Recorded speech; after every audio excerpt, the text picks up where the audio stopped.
My name's Nick Catucci. I'm running for Congress here in the 12th District. And, I've got a few reasons for running, but my slogan is to reduce taxes and restore freedom. And to me, that's an interesting concept because everyone who's ever ran, I think, for politics in any capacity has said they're going to reduce taxes. And to my knowledge, not one politician has ever done that. And I don't know what it would take much more. I think someone with a third grade education could reduce taxes if they simply looked at the bill, the way it was written, and rewrote it, the bill exactly as it says, like, okay, here's the tax, here's how we're going to propose it. It's buried in 5,000 pages of legislation, but nonetheless, it's there, and it's very clear as to how the bill would create the tax. And then you rewrite that to lower the tax or to reduce the tax, and you propose it. It's like selling a car. You're in the House of Representatives, you show up, 3 days a week, and you've got all these people, you deal with them every day, you talk to them, you're drinking coffee. What are you talking to them about? Did you think about even writing a single sentence in favor of the taxpayers? Have you considered that? I would say that no politician that we've ever elected to Washington, D.C. really has. That's just my experience. Does anybody know of a bill or legislation that's ever reduced taxes in any way? I think we may have I think they brought down the federal sales tax it wasn't a full, it was like 0.006 cents. So exactly a little bit more than half of a cent, right? And I'm sure that adds up. But I mean, we could be reducing taxes by 30%. I think we could realistically be paying a third of what we're paying in general taxes and still be getting more than we're getting if we stop the places where the taxes go that does nothing for the American people. If we stop sending money places where it does nothing for the American people, and the places where I think we should send money, make sure the money gets there, it's allocated to get there, but I don't know that it does, is to seniors. And that's why I'm here talking to you today, because I want to find out if there's anything you guys would like to see done differently, if there's anything that you would like to see change. Anything off the top of your head? Well, the Not thing yet. Medicare that can be covered. Right. Okay. So It would require a change in the reduction of Social Security to people that are working, increase the base, increase the age, and that's not going to be done very easily. it's not, none of this is going to be easy. As JFK said, not doing it because it is easy, but because it is hard, right? But if we actually go in and find out what's wrong with Medicaid, and you have the experience to be able to tell me that, I don't have the firsthand experience, we could make some positive changes. And I'm talking about taking this from a very studious standpoint where I'm planning on going into Washington with a team of forensic accountants to review the spending line item by line item and figure out where the money is going. And I'm not doing it because it's easy. I'm doing it because it's hard. I'm doing it because everyone has said they would reduce taxes or lower taxes or however they worded it, but nobody's even drafted, as far as I know, a single piece of legislation in favor of the taxpayer, with the taxpayers in mind. I have a 6-month-old baby girl. It's our first. And, I live right here in Plainsboro. And I think a lot of our concerns are very much the same.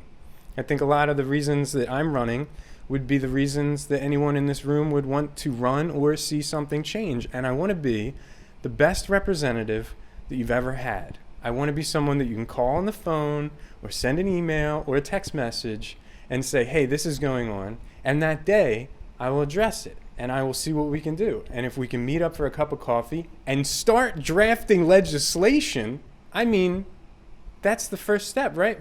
Drafting legislation. Everyone's so scared of this big machine, this big government process that seems untouchable and unchangeable, and that's not the way it was designed. America is designed to be a place where state representatives go out in favor of their districts and do things. And it seems very simple to me. That's like your attorney or your doctor or the person that serves you a donut in the morning. They do a job for you. And why are these people that have been our representatives for so long never done a job for us, but done a job for the corporate interests that put them into power? That's not their job. We are their job. We are the people they are representing, not the big companies that pay them to go there and do a very specific thing. And I'm not being paid to go there and do a very specific thing. I'm going there because I want to go there. I'm working very hard to go there. And I'm going there to do whatever I can for you on a case-by-case basis. Because everyone in my district, and really everyone in the country, are the people that the Congress people are responsible for. And the Congress is designed in such a way to give Americans representation. And it's like we've forgotten that because they're so inaccessible. I mean, I hear Chris Smith is somewhat accessible. That's 1 out of 16 in the state? So, and he's not in our district. Any thoughts? I think you have to find a way. Good to idea. elect it before you can do all this stuff. Yes. So, Sometimes the problem, right? yeah, getting elected is, I've got the list of the registered voters, 800,000 people in this district, right? Not quite, but a lot of people. And really that's what a congressional district looks like, and that's what I believe the foundation of every political campaign is. You can have great commercials, you can do great radio ads, you can do all these things, but I think that the true essence of a good politician is someone that actually goes and makes these one-on-one relationships and connections with those 800,000 people. And it's a lot of work, and it's a lot more work than I think any of these people are really willing to do. But it's the work that I'm willing to do. I've been running my own business since 2011. Making cold calls and talking to people is nothing new to me. It's just, part of what I've already been doing for a very long time, something that I think I'm pretty good at. In fact, multiple people have told me that I have given them the best cold call they've ever received. It's not for me to say. Other people have told me that. What's your background? Video production. So I have a company called Golden Art, and I've been running it since 2011, the year I graduated college.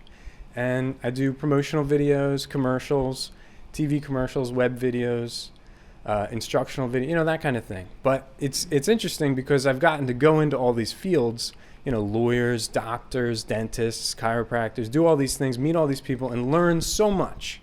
And at the same time, hear people's complaints, hear how they've been taken advantage of, hear how the country that is, in my opinion, supposed to institute the most amazing capitalist playground in the world, a place that people flock to from all over the world for freedom and the ability to start a business, actually really takes advantage of people. For instance, we've got a lot of great construction companies in this country, but they are paying their workers very little compared to what they're paying their insurance companies.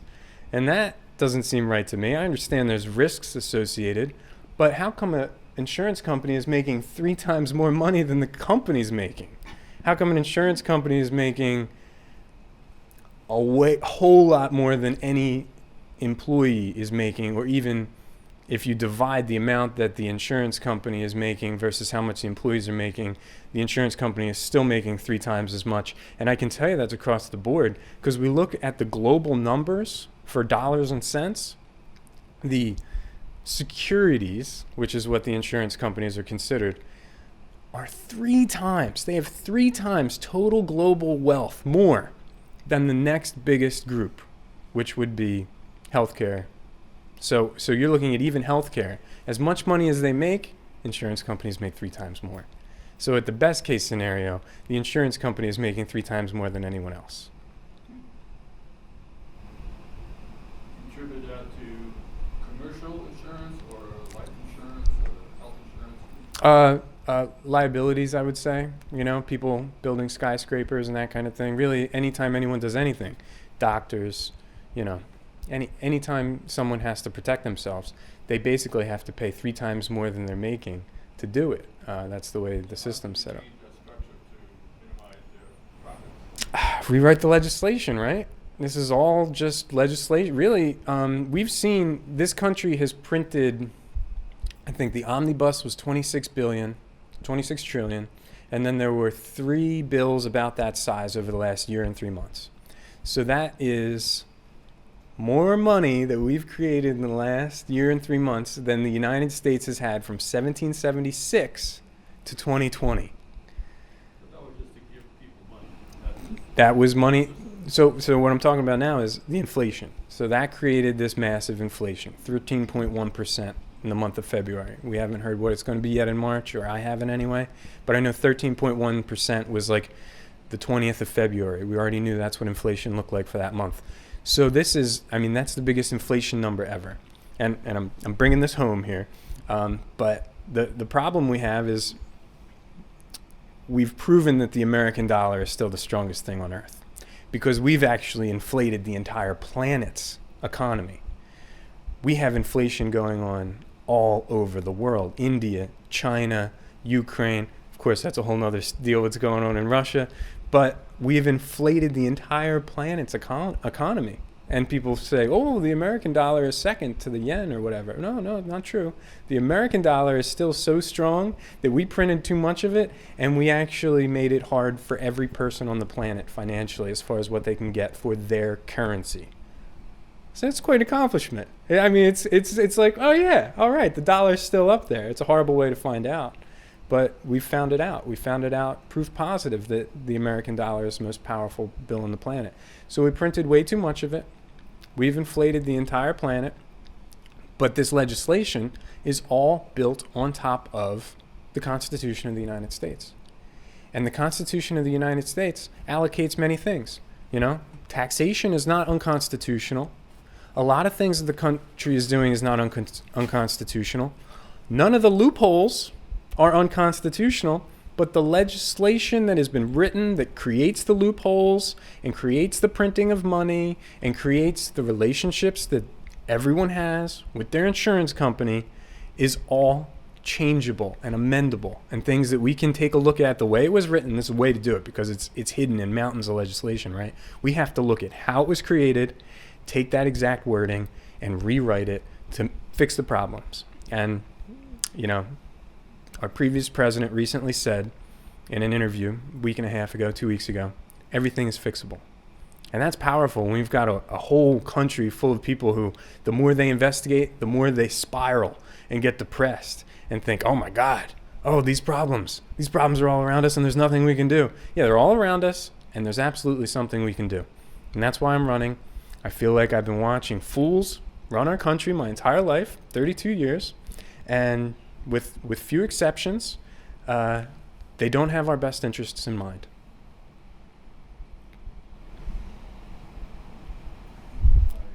I would encourage you to pursue what you're trying to get done. I'm skeptical as to how much you're going to get done in the next few years. Well, that's what my dad said to me. He's like, oh, so you're not accepting any campaign contributions? I'm like, that's right. I don't want anybody's hand in my pocket. He said, oh, okay, well, you're not going to win. But I believe you can, because it's all about personal relationships. I have 800,000 people to talk to in the next 97 days, and I'm willing to do that. I'm willing to try my best. I don't get the hook that will get people excited about revisiting the insurance companies. No. The first part of my campaign is boring. You know, reducing taxes is boring and not really complicated. It's just you got to dig into these Mount Everests of legislation, figure out where these things are written, and it's time consuming. It's something that nobody's been willing to do. I guess they get to Washington and they make new friends and they forget about their constituency. But my goal is actually to show up with a briefcase full of basically one-page bills, okay? Because I know these bills, you know, they're writing 5,000 pages, 5,586 pages, the omnibus bill, and then the bill after that, and the bill after that were the big spending bills, each one in the realm of 26 trillion to 30 trillion, which brought us to $86.5 trillion in total debt as of about 2 weeks ago. So just to give you an idea, that, like I said, that's more money than the United States has printed or had or existed from 1776 to 2020. So we're talking the entire history. We've just doubled, tripled that in the last year and 3 months. So nobody knows what the long-term effects of this are going to be. It's basically an experiment, and the only way to find out is keep watching. But my goal is to get into Congress, to show up with a stack of one-page bills that reverse the taxation, and to back up reversing the taxation, we're also going to stop the printing.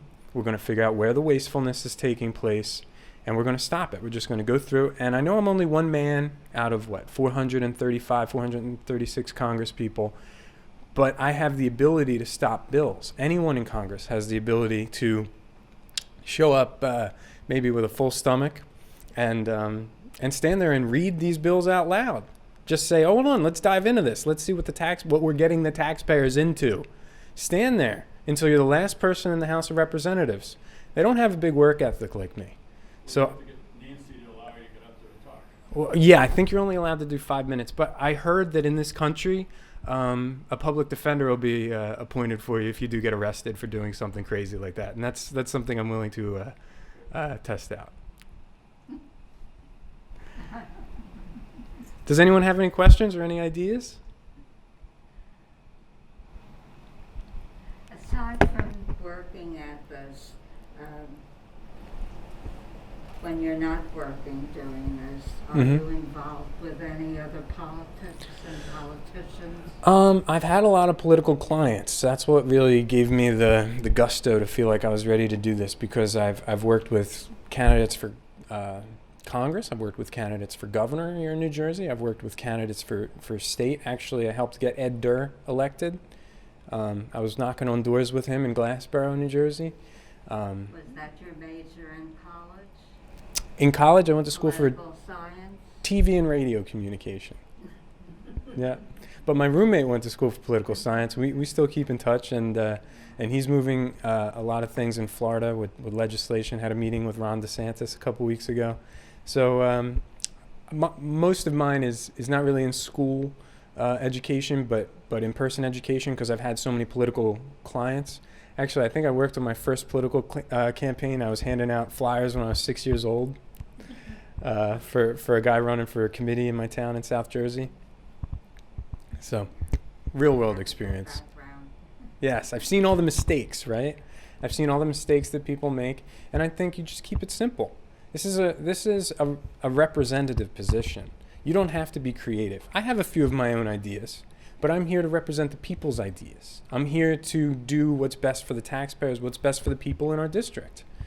The number one thing I hear people say is prescription drug prices. And I know President Trump was going into office, said he was going to negotiate with the pharmaceutical companies. I don't know how much of that he did. I haven't heard it really improve for many people. Again, talking about one-page legislation, you can't charge more than this. How's that? Right? There's restrictions on how much minimums people can get paid. There's restrictions on, lots of things. You can't have a vehicle that doesn't pass inspection. Why are these why are these pharmaceutical companies able to get away with charging X amount of dollars? And another big problem that people have that I've heard many times is they go to the pharmacy and they're paying for 47 pills, and they get 7, and they still have to pay for 47. So I don't know if that's something you guys have experienced, but that's something that a lot of people have told me. It just seems like simple fixes.